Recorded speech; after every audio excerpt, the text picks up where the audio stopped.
For decades, the people of Wichita locked their doors and checked windows against a faceless phantom.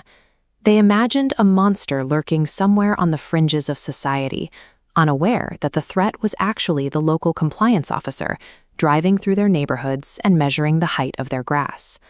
The terror began on a quiet January morning in 1974. A man forced his way into a home and murdered 4 members of the Otero family: parents Joseph and Julie, and their children Josephine and Joseph Jr.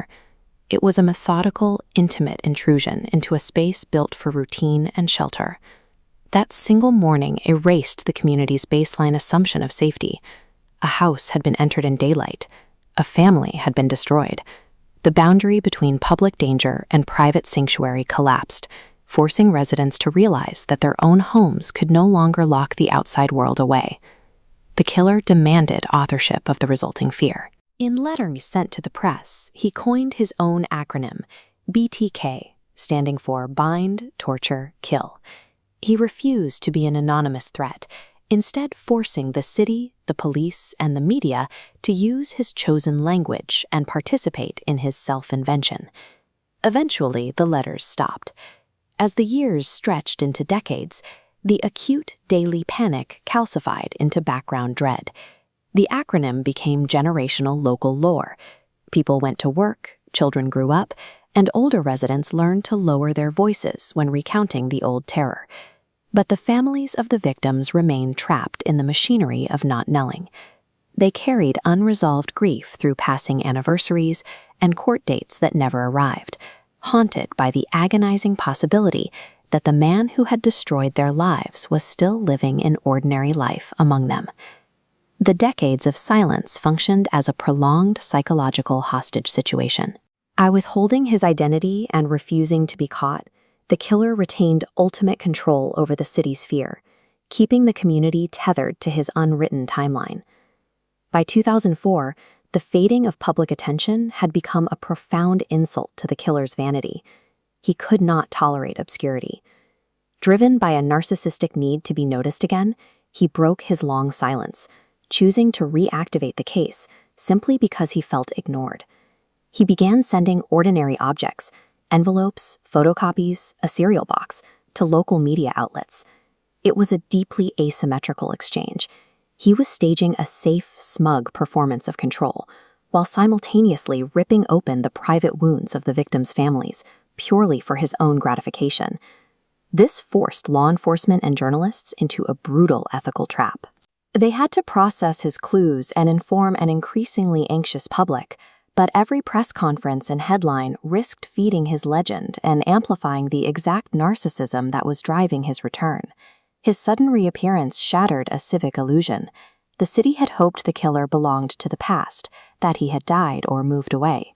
Instead, his renewed contact proved he had been aging right alongside them all along, actively manipulating their reality from the inside.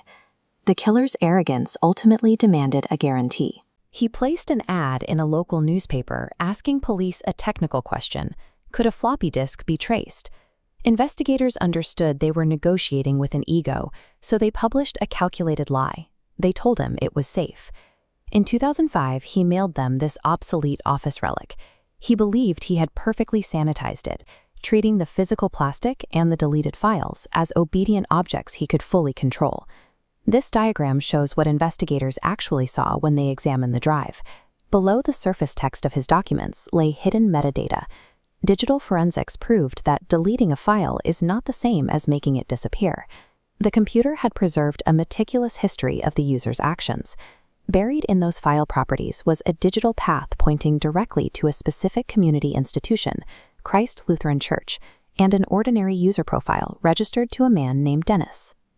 A predator who had spent decades successfully hiding behind the surfaces of bureaucratic order was undone by a bureaucratic object.